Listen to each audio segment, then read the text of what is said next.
Okay, welcome back. So we're going to go over now what's called the mixer brush tool. So if you come to where your brush is and click and hold and come down to the last one, mixer brush tool. And we're going to be getting into mark making techniques now and kind of taking what we've learned and packaging this all together. But the mixer brush tool is probably one of the most complex and versatile tools that Photoshop has. So we'll go through it briefly. We'll go through kind of what each of these presets does, but I would highly encourage you to spend some time with this tool and really get a feel for how it works and what these different functions can do. So the first thing is you can set your brush to however, whatever brush you want, and you can get some really cool things going with this mixer brush tool with some of these specialty brushes. But just for the purpose of the exercise, I'm just going to keep it on hard round. And here's where we would select our color. So I'm just going to select a blue, okay? And we notice these two icons here, right? So, or if we drop this down, we can see load brush, clean brush, and then load solid colors only. Don't worry about that right now. I'll get to that towards the end of the video here. But load brush and clean brush are basically simulating real world, if I were to, load my brush with pigment again, basically dip it back into the paint, and then I can simulate cleaning that brush after every stroke as well. And you might be wondering, why are these, how are these options useful and what can they do? Well, I'll show you. There's going to be instances where you may or may not want to have a clean brush, and you may or may not want to load new pigment on that brush. If you're doing some fine blending, for example, with two colors, you wouldn't want to be continuously adding pigment to that. So for the moment, I'm just going to leave both of those off, okay? And then when we come to our drop-down menu here, we can see we can change different types of media here from dry to moist to wet to very wet. And then we can have heavy and light loads or heavy and light mixes, right? And we'll kind of get through all of these here.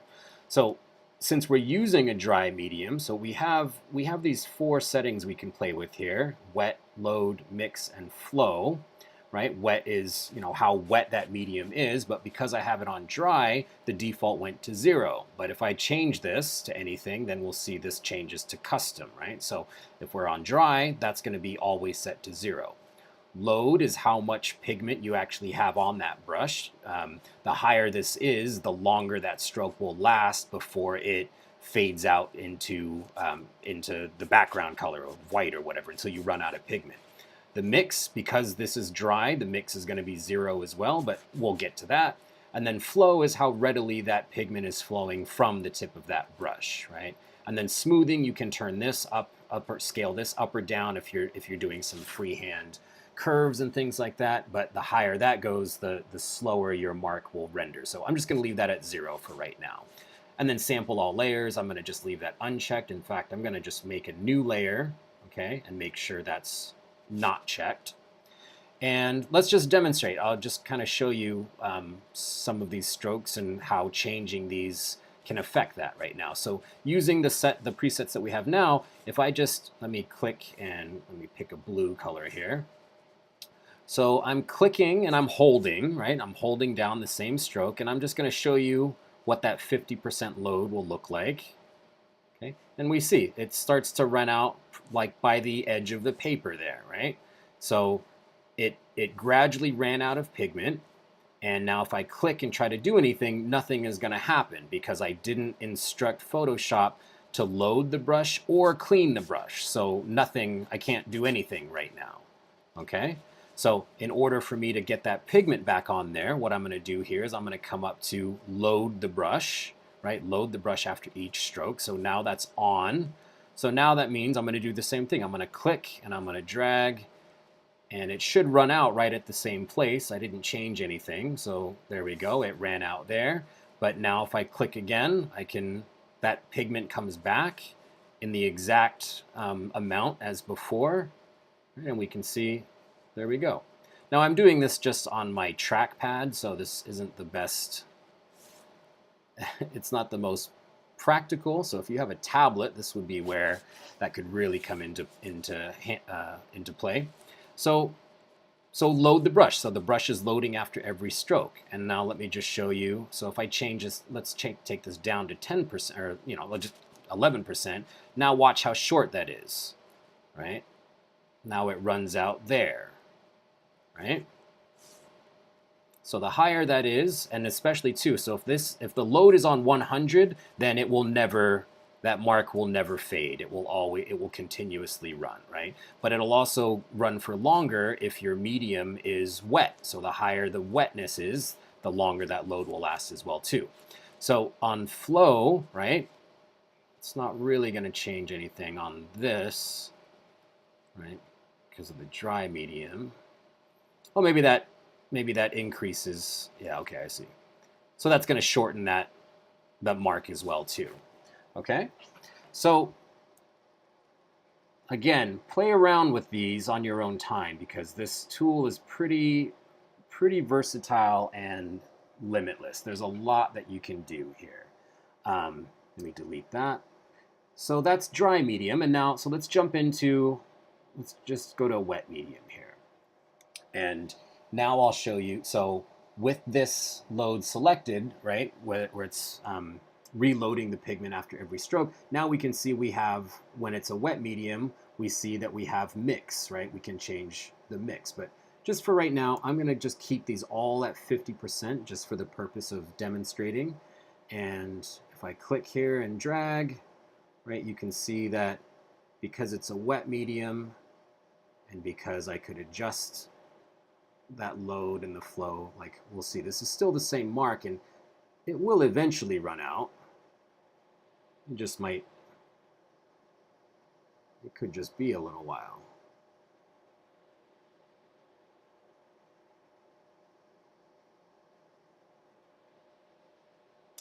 Could be a long while.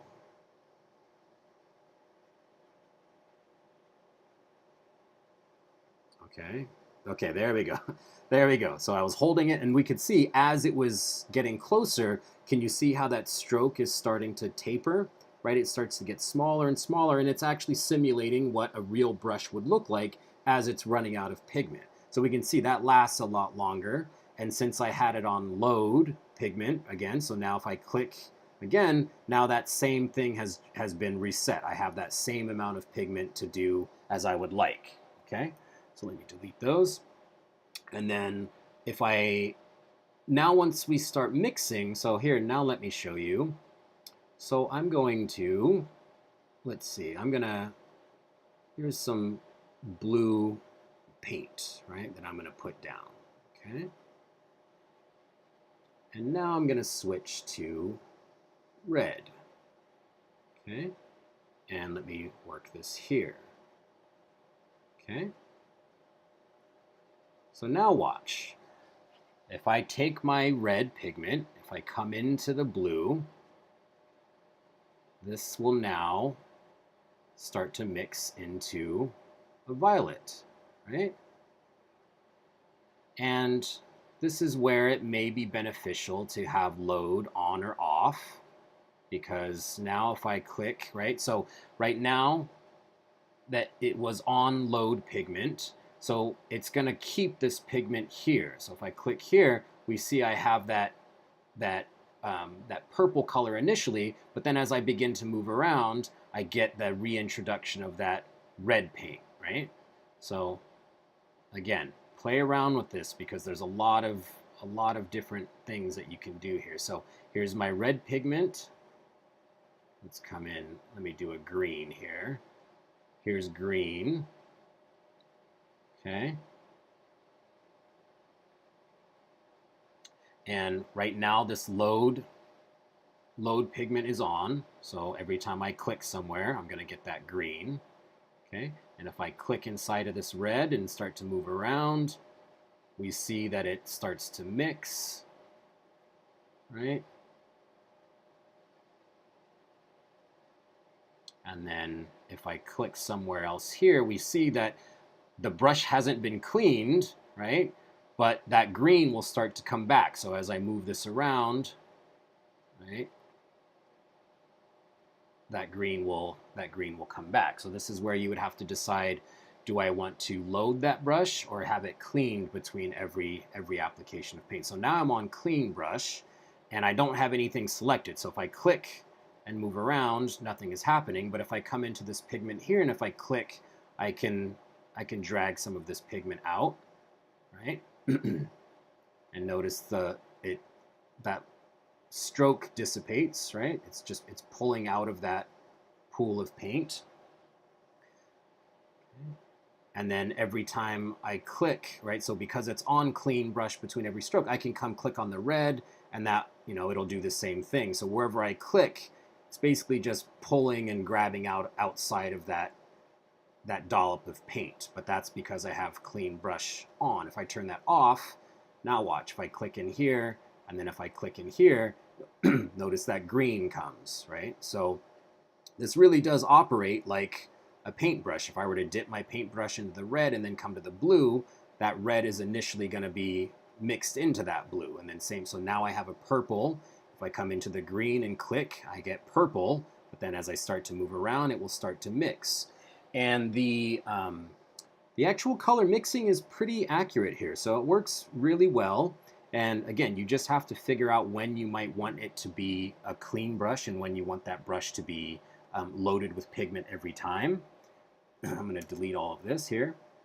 And these things here, I'm not going to go through, we've seen what they do now, but this is where you're going to have to just spend some time, right, and adjust these as you would like. And then if we come, I'll just go into a very wet mix here, and just so we can see a little bit more. So let me just choose a green here and increase my brush a bit.